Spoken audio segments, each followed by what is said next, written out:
In today's video on World War II, we're going to be taking a look at how the war got started and kind of some of the goals of the different groups that were involved. So at first, the European leaders tried to avoid war and responded to the aggression of Hitler's Germany with the policy of appeasement, giving in to his demands.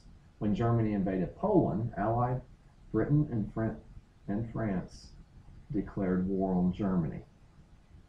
So what's going to be important? I would think about off this slide that it would be very important to understand what took place. At first, what was going on? European leaders tried to avoid war and responded to the aggression of Hitler's Germany with the policy of appeasement. So basically that idea of giving in.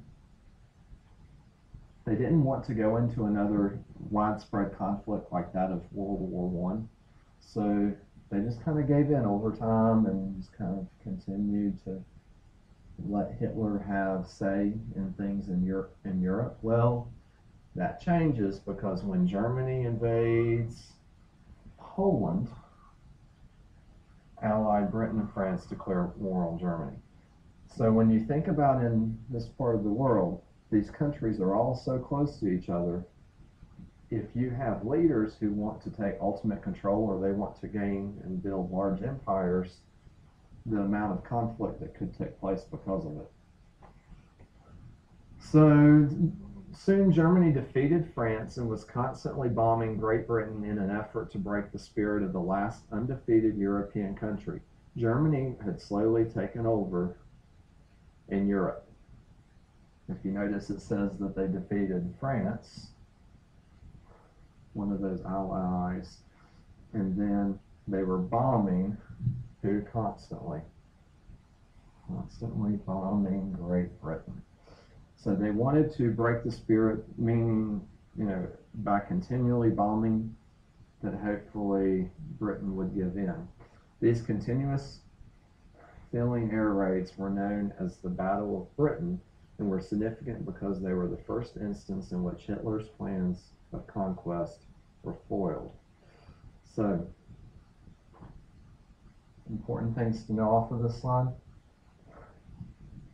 that these continuous filling air raids were known as the Battle of Britain.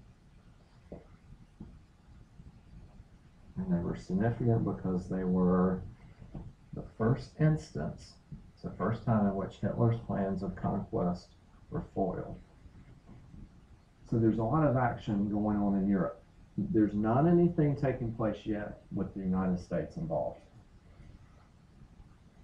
Germany also invaded the Union of the Soviet Socialist Republic, which is we've talked about so far being called the USSR.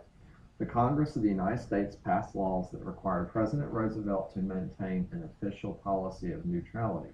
So all of this has taken place, but we're not involved yet in our country because Congress has stepped up and said that we are going to remain neutral. I want you to think about what neutral means, that it means not taking one side or the other. President Roosevelt tried to help Britain, France, and the USSR with supplies. So we said we're going to remain neutral, but we are helping by sending supplies. So I want you to kind of think about why other countries may not have been as happy with the United States in this decision to try to help. Why would other countries feel the need to bring the United States into the conflict? Well, there were some goals that Hitler had, and this is why it all fits together into why he was doing the things that he was doing in Germany. So let's take a look at what some of these were. So Adolf Hitler believed that the German people were a superior race. And these would all be things that I would write down on this slide. I would make sure that I had this information in my notes, because this goes back to that whole idea of why did Hitler want to have so much power and so much control.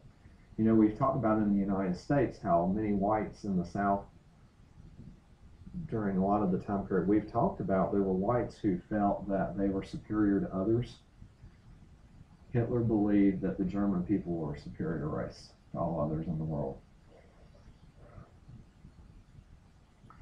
He and many German people thought that the treaty that ended World War I was unfair, and the economic sanctions placed on Germany after World War I were unrealistic and extremely punitive.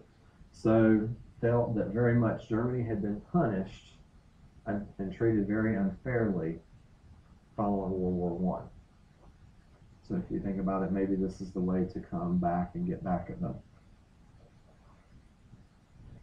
And then Hitler's goal was for Germany to avenge against itself for this treaty by taking over at least the rest of Europe, if not the world. So Hitler's plans were to gain control of all of Europe, but possibly move much larger than that. So Hitler's goals are going to be something very big in his plan and why the war develops and starts like it does.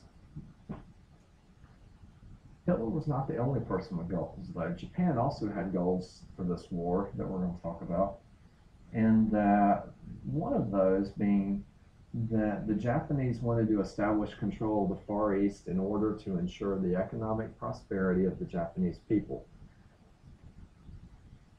Japan was situated in a way that they wanted to make sure that they could create a way for their people to be prosperous financially, to make money. And to be able to do that, they're a smaller country. They wanted to gain control of that part of the world. So once again, kind of that idea of control over other lands and other people. And then Japan's militaristic government was seeking to expand its nation's power.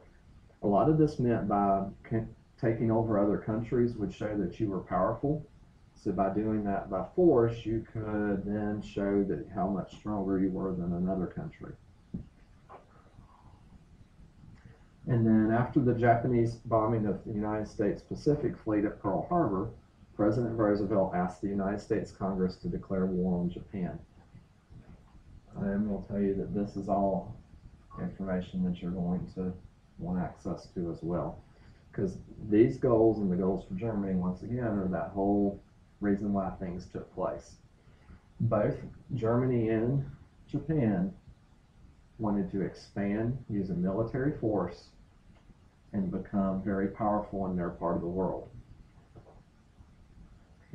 It's only going to be after the bombing at Pearl Harbor that's going to bring the United States into the war. So what does this mean? Well, Germany and Italy then declared war on the United States in order to support their ally, Japan, thereby becoming the Axis powers.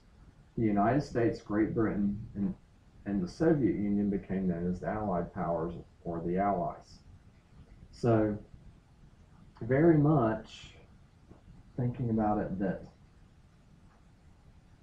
that whole idea of countries having each other's backs. So who had Japan's back? Well, Germany and Italy, because they're going to declare war on the United States, because they are supporting their ally Japan. So when Japan attacks at Pearl Harbor, the United States declares war, then Germany and Italy also declare war on the United States, and that's what leads to what we've already said were the Axis powers. Then the United States, Great Britain, and the Soviet Union become known as the Allied powers, or the Allies.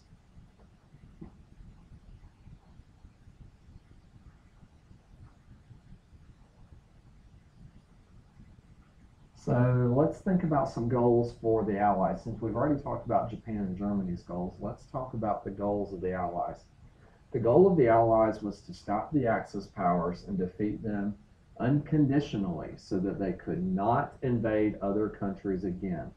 The Allies wanted to make it possible to stop the Axis powers from being able to do this again by going into another war the size of what they had already experienced in World War I and going into another conflict in World War II. It was very much the idea that they did not want to have to go to war again in this way. So This would be very important to know. The goal of the Allies was to stop the Axis powers and defeat them unconditionally so that they could not invade other countries again. So let's think about strategies. Strategies are the way they're going to handle fighting and conflict. So let's look at some of these. So things that the Allies did. First, there was heavy bombing raids on Germany. So by dropping bombs from airplanes, landings of ground troops on the periphery of German occupied lands, so dropping ground troops around the edges of where Germans had taken over those countries. Allied landing in North Africa, which was called Operation Torch, was to free the Mediterranean Sea from German control, protect the oil fields in the Middle East, and to take some of the pressure off the USSR, who was taking heavy losses as it was being invaded by Germany. So you could take some of this and put it into your own words down here so that you know kind of what were some of the things.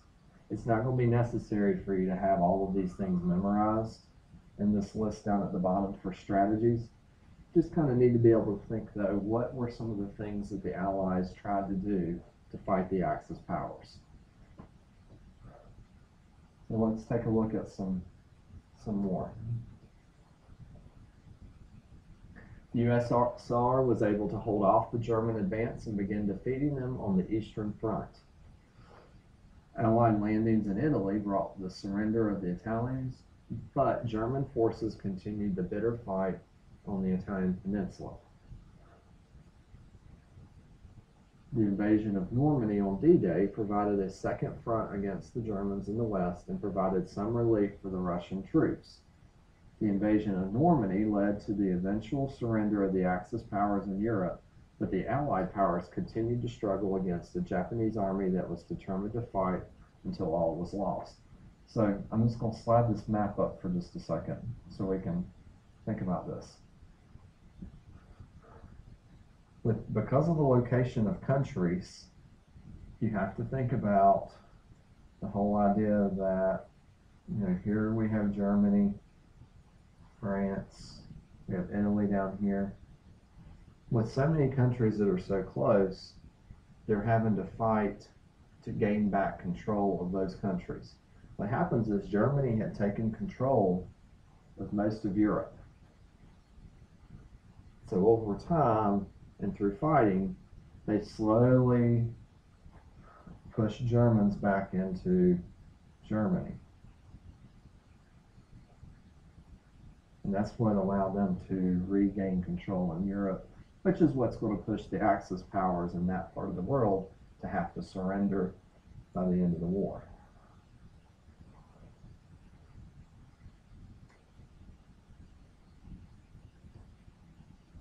Now,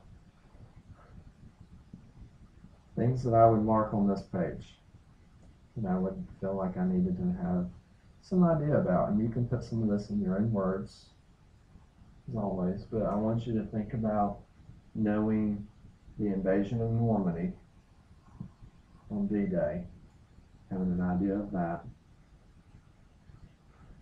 You're going to want to know why that was important, which is down here, because it led to the eventual surrender of the Axis powers in Europe. Now, that doesn't mean that on the other front that things were improving.